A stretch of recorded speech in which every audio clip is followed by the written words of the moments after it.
Hey everybody, so today I'm going to be looking at the LS Electric H100 Plus drives, and I'm going to be demonstrating the lead lag function that we have.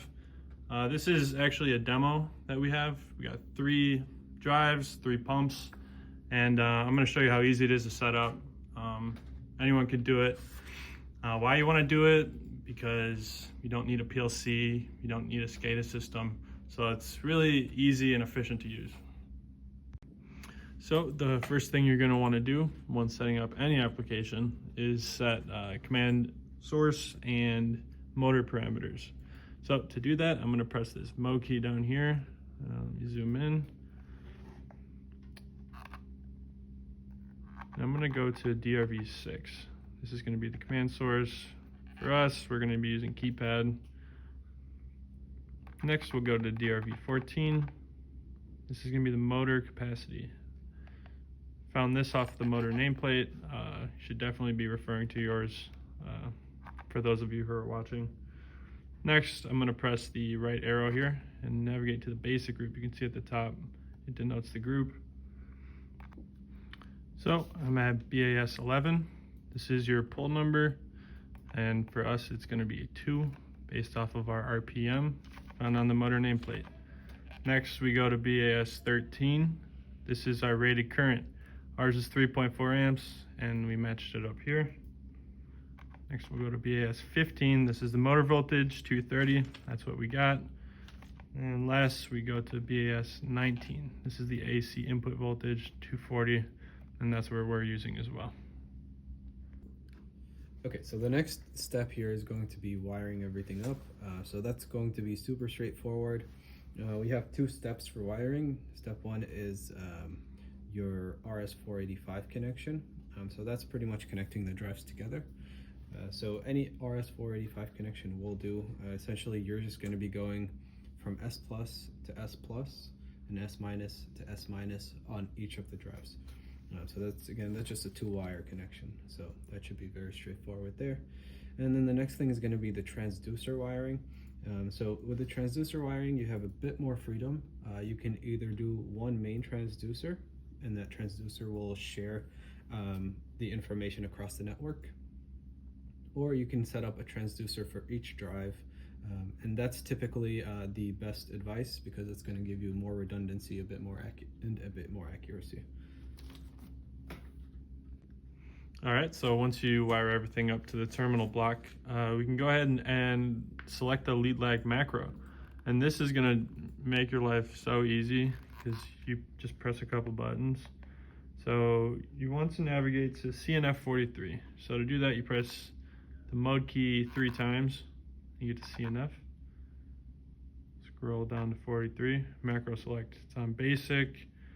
We're gonna be doing lead lag selection. What this does is it opens up another group, and it basically just changes a lot of the parameters.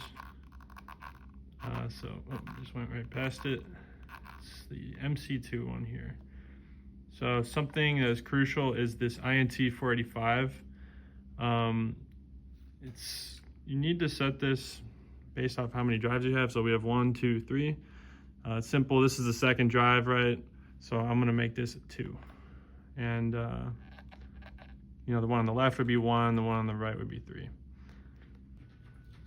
Once you decide on that, you're going to go ahead and shut power off. We're going to do a power cycle. But before that, just make sure that whatever you did on this drive so far, you replicate it on the rest of the drives. So make sure you set up your macros on all the other drives and essentially do your motor parameters, do your instance ID, and choose your lead lag selection, because now the next step is going to be setting up the rest of the lead lag. And fortunately, we have a data share option, but in order to get that data share working, we're going to do a power cycle at this station. So once you do that power cycle, we're going to be programming everything through the drive that's the master. You'll know it's the master because it'll say a plus. Make sure all your drives are in auto mode, and now go to the let's go to the masters group, so MC2, and we're just going to set through the settings. So we got the station ID number set, we have PID selection, lead lag selection, fixed lag. Alternating sequence is just essentially the sequence that you want the drives to run in. So you have first in, last out, first in, first out, and operation time order. Those are all pretty self-explanatory, but essentially they all dictate the operation, and they all make it more efficient for each drive. So next we have alternating time. So if you do decide to have an operation time order or not, the drives are actually going to rotate every 24 hours by default. So you can change that however you need. Okay, so then we're gonna step through a few more. Next we have the number of pumps. So we have 3 pumps here. We're gonna change this to 3. And you'll notice automatically it should change all the other drives. So if we go here,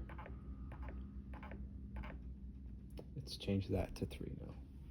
So let's make sure you can see that. Perfect. Okay, so next we have acceleration time and deceleration time. This is going to be the same as any standard application. Then you have your staging pressure deviation. So essentially this is saying what's the deviation you need in order to stage on the next drive when speaking in respect to pressure. So we're going to set this to 1 because we have a small system with low pressure. Next is the stage delay time. So again, these should be pretty straightforward. We're going to skip through a few of these. Now we have the lag frequency. We chose the fixed lag, so we're going to have a lag frequency for the other drives. In this case, we're going to just set it to 40. So once the first drive is done, the next drive are going to go to 40, and this next parameter is going to be the staging frequency. So when are these drives going to begin turning on? So we'll just set this at 35 Hertz. D-stage frequency is going to be essentially once the drive gets to this level to take it off the network. So we'll take this down to about 30. So essentially we're saying once the drive is below 30 Hertz, it no longer needs to be on the lead lag. Okay, so we're going to skip through a few more of these. And really that's the end of it. You do have this data share, which we've been using, so we'll keep that in auto. And yeah, so that's pretty much how you're gonna need, that's pretty much how you set up lead lag. There are advanced parameters that we'll go through later, but in order to get a basic setup going, this is all you need. So actually one more parameter is going to be this PID set point, very important parameter actually, so make sure you get this. So it's going to be the, let's check it again, so PID macro group 32. So we're going to set our setup to 7 PSI. So obviously you set this up to whatever pressure you need to maintain. Once we set this, we should be able to get the whole system going. So again, here we have 3 pumps. And we are going to demonstrate it. Let's do a quick demonstration. So we're going to press auto twice to turn the system on. Immediately you'll see that this is going and ramping up speed. So make sure the rest of your drives are also in that auto mode. Now you'll see once this passes 35 Hertz, you give it 5 seconds and the next drive is going to turn on. So if I go ahead and zoom into that middle drive,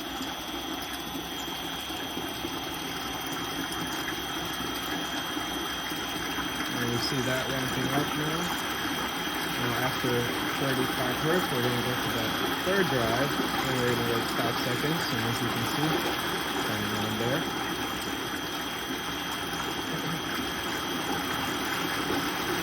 Now the most important part of this, of course, is how does it react when it starts maintaining pressure. So right now all of the valves are open. We're going to go ahead and start closing some of these and building up pressure. So two of these. As you see, pressure is turning up. We're going to close the third.